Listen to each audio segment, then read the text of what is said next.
கோயம்புத்தூர் நகரத்தின் பரபரப்பான மையப்பகுதியில் ஆர்எஸ்-புரம் பேருந்து நிலையத்திற்கு அருகில் உள்ள மார்ட் என்ற சூப்பர் மார்க்கெட் அமைந்துள்ளது.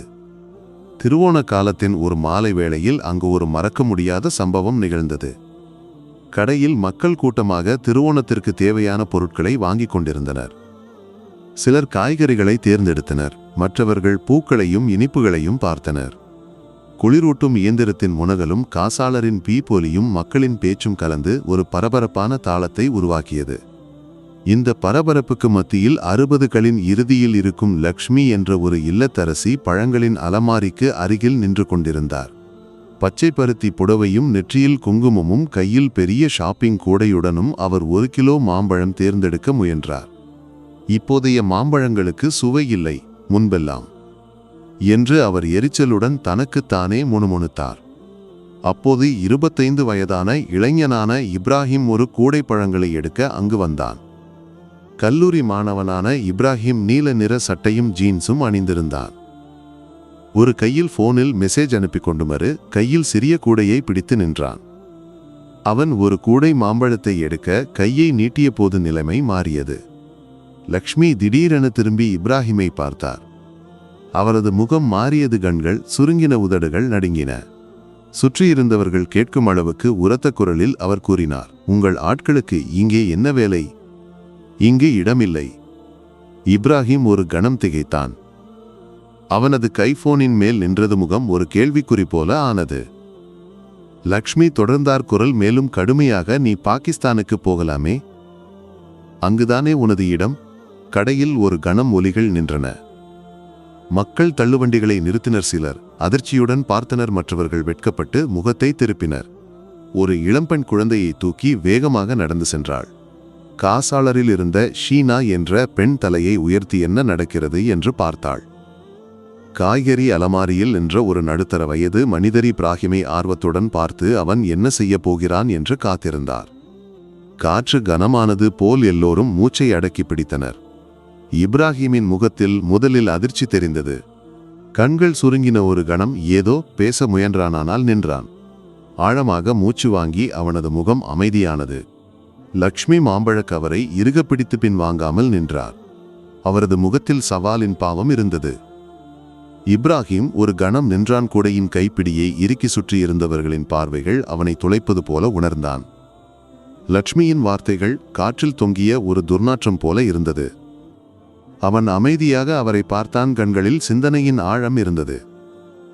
அவனுக்கு கோபப்படலாம், கடையை விட்டு வெளியேறலாமானால் அவன் எதுவும் செய்யவில்லை. ஒரு ஆழமான மூச்சுக்கு பின் கூடையை மறு கைக்கு மாற்றி நிமிர்ந்து நின்று அமைதியாக ஆனால் உறுதியான குரலில் கூறினான், அம்மா, உங்கள் வார்த்தைகளின் அர்த்தம் உங்களுக்கு புரிந்ததா? அவனது குரல் குற்றச்சாட்டாக இல்லாமல் ஒரு கேள்வியாக இருந்தது, அவருக்கு சிந்திக்க இடம் கொடுப்பது போல. ஆனால் லட்சுமி பின்வாங்கவில்லை.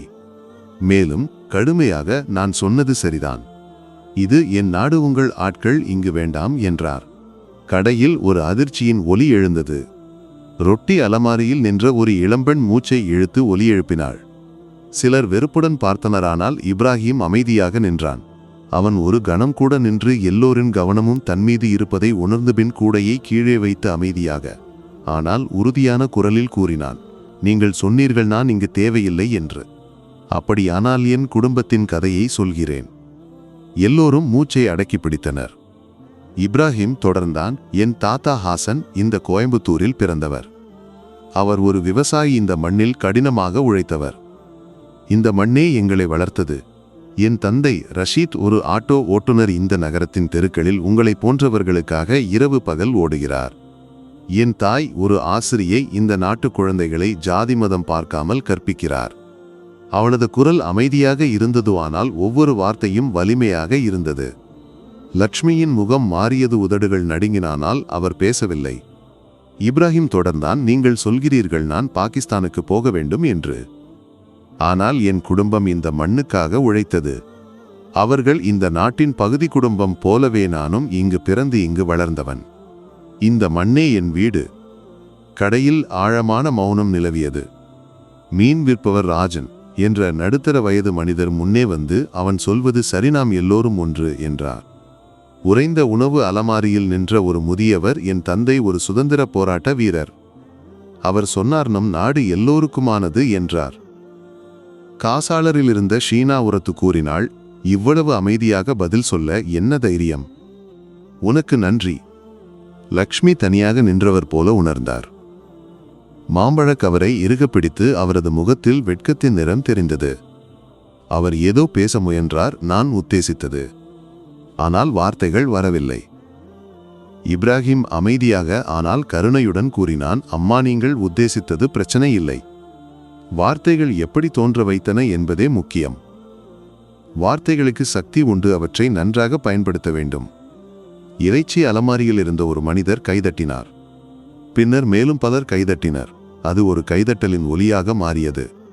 அவர்கள் இப்ராஹிமின் வார்த்தைகளுக்கு அல்ல, அவனது தைரியத்திற்கும் அமைதிக்கும் கைதட்டினர். லட்சுமி ஒரு கணம் சுற்றி பார்த்தார், முகம் வெளிரியது.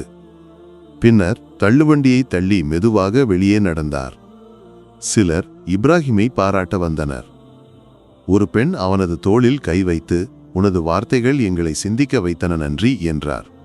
இப்ராஹிம் சிறிது சிரித்து, இதில் வெற்றியோ தோல்வியோ இல்லை, உண்மையை சொல்ல வேண்டும், அவ்வளவுதான் என்றான். மக்கள் மெதுவாக கலைந்தனர். கடையில் ஒரு அமைதி பரவியது. இப்ராஹிம் தனது ஷாப்பிங்கை தொடர்ந்தானால் அவனது மனதில் அந்த கணம் சிந்தனையாக நின்றது. காசாளரில் வந்தபோது ஷீனா சிரித்து, உனது வார்த்தைகள் எல்லோரையும் தொட்டன, இப்படியொரு தைரியம் அரிது என்றாள். இப்ராஹிம் பதிலளித்தான், சில சமயங்களில் அமைதியே மிகப்பெரிய பதில். கோபம் மேலும் சுவர்களை எழுப்பும். அன்று இரவு வீட்டில் இப்ராஹிம் தனது தந்தை ரஷீத்திடம் இந்த சம்பவத்தை பகிர்ந்தான். அமைதியான மனிதரான ரஷீத் கவனமாக கேட்டு பின்னர் கூறினார், உனது வார்த்தைகள் ஒரு விதை போன்றவை. சிலருக்கு அது முளைக்க நேரம் தேவை. உனது தைரியம் எங்களுக்கு பெருமை. அதே நேரத்தில் லக்ஷ்மி வீட்டில் தனியாக உட்கார்ந்து இப்ராஹிமின் வார்த்தைகளை நினைத்தார். அவரது மனதில் முதல் முறையாக ஒரு சந்தேகம் முளைத்தது. அவர் தனது பேர குழந்தைகளையும் அவர்கள் வளரும் இந்த நாட்டையும் நினைத்தார். நாட்கள் கடந்தபின் இந்த கதை கோயம்புத்தூரின் தெருக்களில் பரவியது. இப்ராஹிமின் தைரியமும் அமைதியும் மக்களுக்கு ஒரு பாடமாக அமைந்தது. லக்ஷ்மி மெதுவாக தனது எண்ணங்களை மாற்றத் தொடங்கினார். இப்ராஹிமை மீண்டும் சந்தித்தால் ஒரு மன்னிப்பு கேட்க வேண்டும் என்று அவர் விரும்பினார்.